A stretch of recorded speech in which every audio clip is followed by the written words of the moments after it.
Hadirin yang dimuliakan Allah,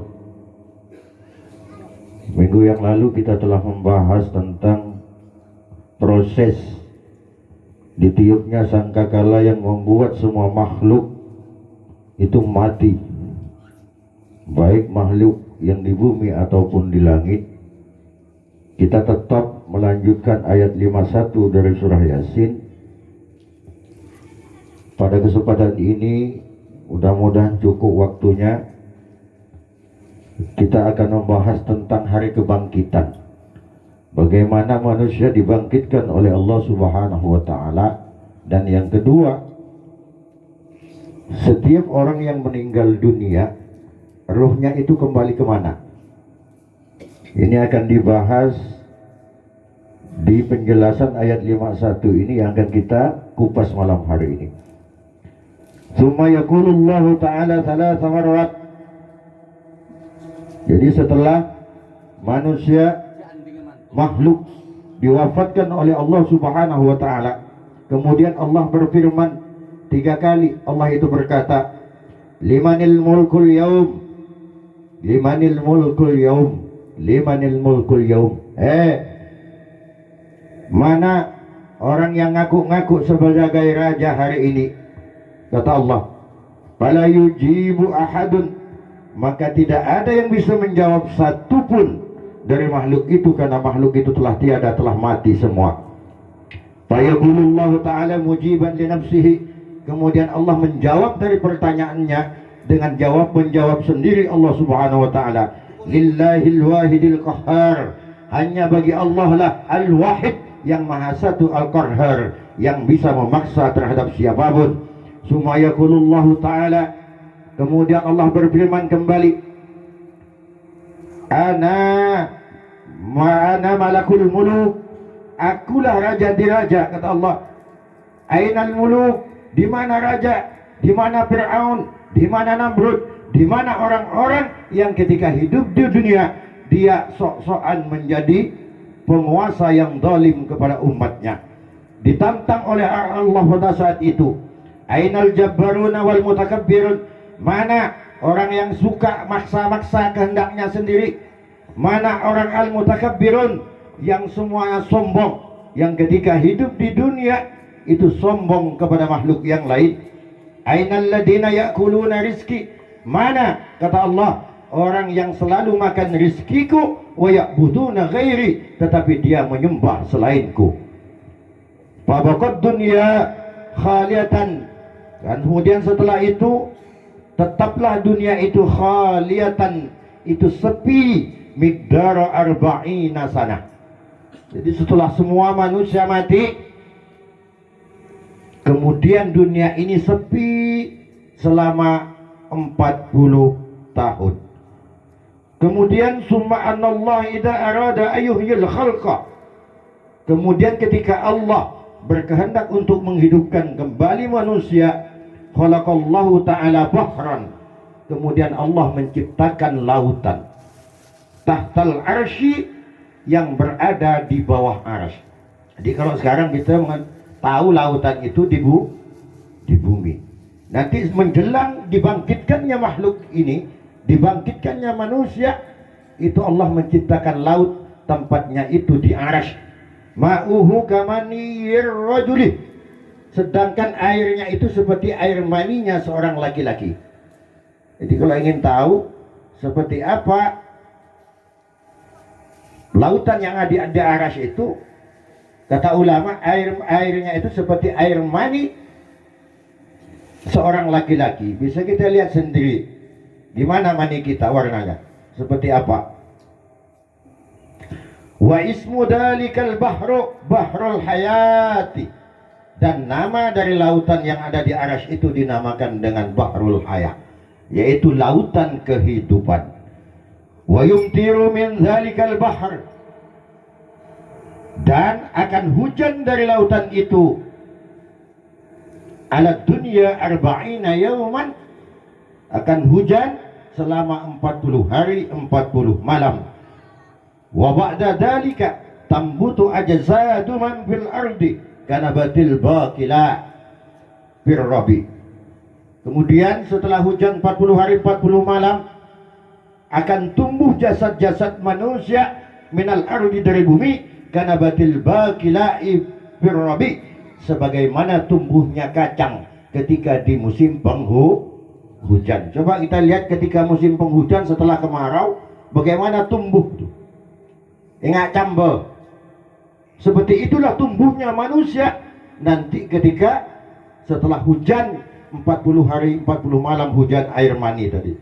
Faqala alaihi salatu wassalam, kemudian Rasulullah SAW bersabda, kullu a'dha'il makhluqi yakunu ramiman, dan setiap anggota-anggota tubuh makhluk ini yakunu ramiman, semuanya hancur di dalam kubur itu, illa thalatha 'idham, kecuali ada 3 tulang. Di kesempatan yang lain sebelumnya sudah saya jelaskan, kalau di dalam Daqaiqul Akhbar itu lebih lengkap penjelasannya. Kalau di sini hanya 3 tulang disebutkan, tapi kalau di Daqaiq itu ditambah. Di situ ada dari 3 tulang itu yang disebut jangan Adbud Danab yang telah saya jelaskan, tidak perlu saya ulang kembali. Jadi ada 3 tulang dan Adbud Danab. Adbud Danab inilah yang menumbuhkan manusia menjadi utuh kembali. Panabatil ajzadu ala tilkal idham, kemudian tumbuh jasad-jasad itu ala tilkal idham, atas tulang-tulang tadi. Faida tammatil ajzadu, kemudian ketika sempurna jasad-jasad manusia tadi, biidznillah, dengan izin Allah Ta'ala, yuhyillah Ta'ala qabla kulli makhlukin israfila, kemudian Allah menghidupkan sebelum makhluk yang lain hidup, maka yang didahulukan dihidupkan adalah malaikat Israfil. Kenapa? Karena malaikat Israfil ini punya tugas, dia meniup trompet yang terakhir, yaitu suril ba'thi, yaitu tiupan untuk kebangkitan makhluk ini. Makanya dia matinya terakhir, tapi hidupnya ketika hidup kembali, dia dihidupkan lebih dahulu oleh Allah Subhanahu wa ta'ala. Summa ya'murullah ta'ala ilaih, kemudian Allah memerintah kepada malaikat Israfil ayam bukha bis-sur, untuk meniup sangkakalanya, trompetnya. Di trompet Israfil ini bukan trompet tahun baru. Nanti di belakang dijelaskan seperti apa dia panjangnya, besarnya itu seperti apa. Nafkhatul ba'thi, untuk meniup hari kebangkitan tadi. Fayamfukhu bis-sur, kemudian malaikat Israfil meniup sangkakalanya. Fayaqulu inda dzalika ya ayyatuhal idhamun nakhirah wal juludul baliyah, wahai tulang-tulang yang hancur dan kulit-kulit yang busuk, qumu lil hisab, bangun kalian semua, lil hisabi, untuk menghadapi hari perhitungan, kata malaikat Israfil tadi. Fayarfa'una ru'usuhum, kemudian kepala-kepala orang di dalam kubur itu muncul semua, betul. Kal mustaiqidi 'anil naum, sebagaimana kita ketika bangun dari tidur, dari cetak naik. Begitu juga orang di dalam kubur tadi. Faqalu ya wailana man ba'atsana min marqadina hadza ma wa'adar rahman wa sadaqal mursalun. Itu nanti dijelaskan di ayat sesudah dari penjelasan tafsir ayat 51 ini. Ya wailana, du celaka, du sungguh celaka kita ini. Man ba'atsana, siapa yang telah membangkitkan kita ini, min marqadina, dari tidur panjang kita.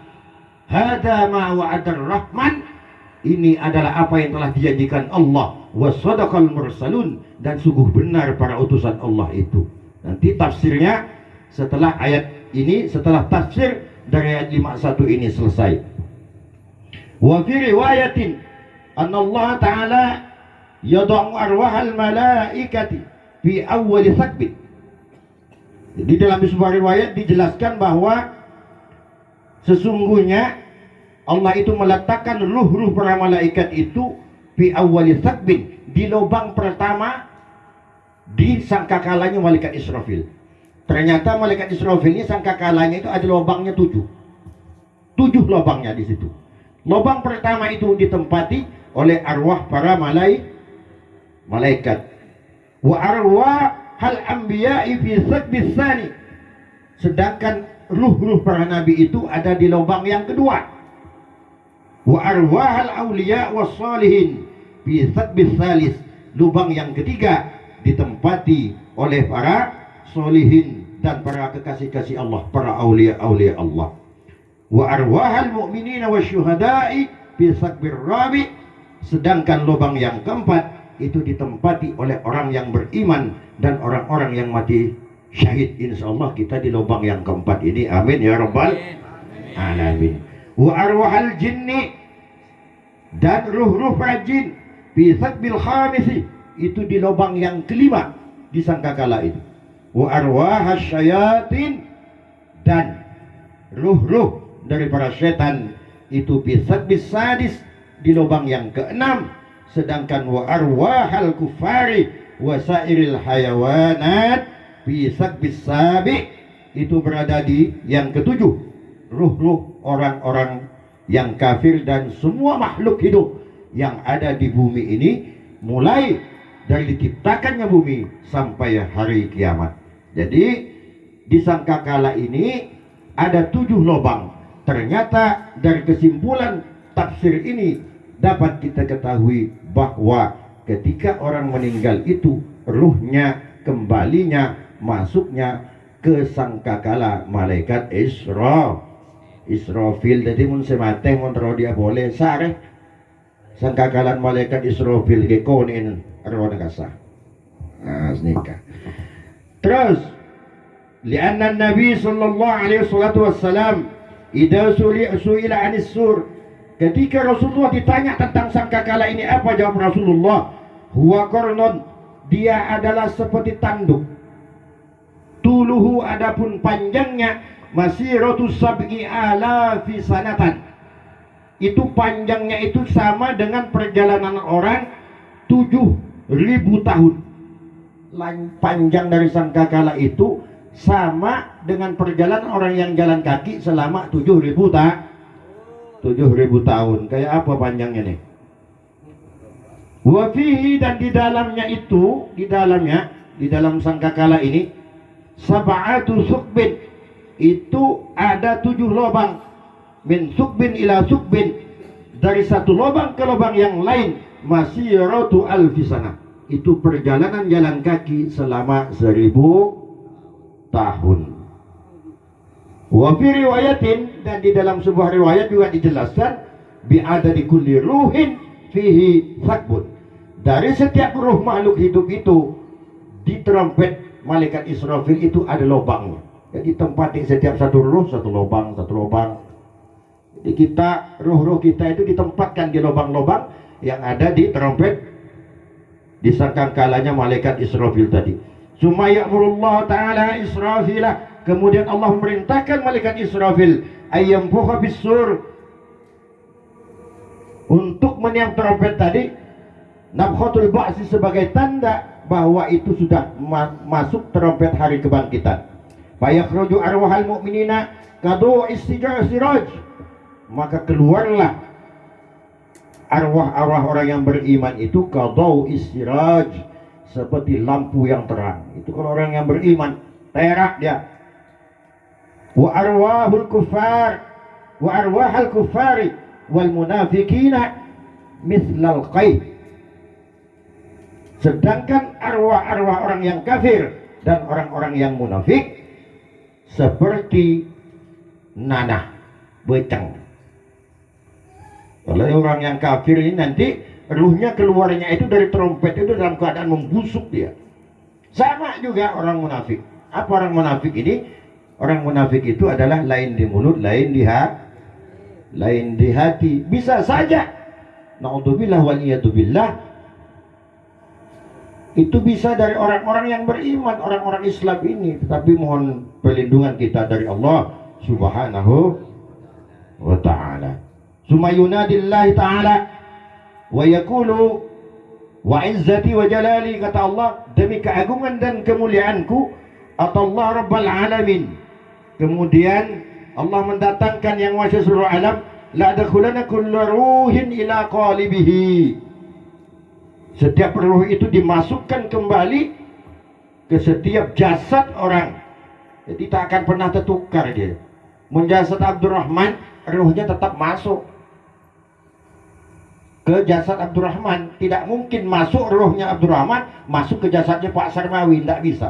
Tidak akan tertukar kata Allah. Masuk ke jasad masing-masing. Kalau tertukarnya aman. Mau yang hidupnya soleh, ahli ibadah, ruhnya nanti masuk ke bajengan. Yang bajengan masuk ke orang soleh, terbalik lagi. Maka tidak akan pernah tertukar katanya. Kata ulama tidak akan pernah tertukar. Alladzi kana fihi bidarid dunya. Ruh yang masuk ke tubuhnya ketika di dunia itu nanti di akhirat kembali dia. Hatta la yadkhula ila ghairihi, sehingga dia tidak bisa masuk ke tempat yang lain. Fa yakhruju jasadul khalaiq, kemudian keluar seluruh jasad makhluk ini minal ardi, dari bumi, kamilan taman, secara sempurna. Jadi korelasi dari ayat yang dari kitab yang lain itu, sempurna yang dimaksud tetap dia ada kepalanya, ada kupingnya, ada tangan, badan, kaki. Hanya saja kalau orang yang tak selamat nanti dia munculnya tidak akan mukanya serupa sebagaimana muka ketika dia di dunia. Tergantung sifatnya ketika di dunia. Kalau penjilat misalnya kita kayak nggak patek, seperti itu. Kenapa? Karena orang tidak akan pernah masuk ke dalam neraka Allah Subhanahu wa Ta'ala ketika wujudnya ini utuh sebagaimana di dunia ini. Kenapa?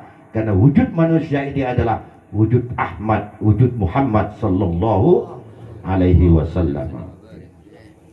Terus matruhan hayyan, dilemparkan dalam keadaan hidup biidznillah ta'ala, dengan izin Allah Subhanahu wa Ta'ala. Wa idza kharajal khalaiqu minal ardi, ketika sudah keluar dari ke bumi, ke permukaan bumi sudah muncul, baru Allah Ta'ala itu yursilullah Ta'ala naran, kemudian Allah mengutus api min aqtaril ardi, dari setiap penjuru bumi ini, dari setiap penjuru bumi dimunculkan api oleh Allah Subhanahu wa Ta'ala, minal masyriqi ilal maghrib, dari timur sampai ke barat, wa yasuquhal malaikatu, dan menggiring terhadap api itu malaikat-malaikat. Apa tujuannya api ini? Tujuannya api ialah wahya tajma'ul khalaiqa ilal mahsyari. Tujuannya adalah untuk menggiring manusia yang sudah ada di permukaan bumi, yang sudah keluar dari kuburnya ini, digiring untuk menuju pada satu tujuan, yaitu di padang mahsyar. Wa tu'radul khalaiqu 'alallahi, dan mereka semua akan dihadapkan kepada Allah Subhanahu wa Ta'ala. Jadi kata ulama ini, wa hadza makna faidahum minal ajdasi ila rabbihim yansilun. Itu tafsir dari ayat surah Yasin ayat 51. Dan ketika itu mereka itu dibangkitkan dari kubur ila rabbihim yansilun, untuk dihadapkan kepada Tuhan mereka yang maha kuasa. Mudah-mudahan bermanfaat. Ihdinas siratal mustaqim. Wal afwa minkum. Wassalamualaikum warahmatullahi wabarakatuh.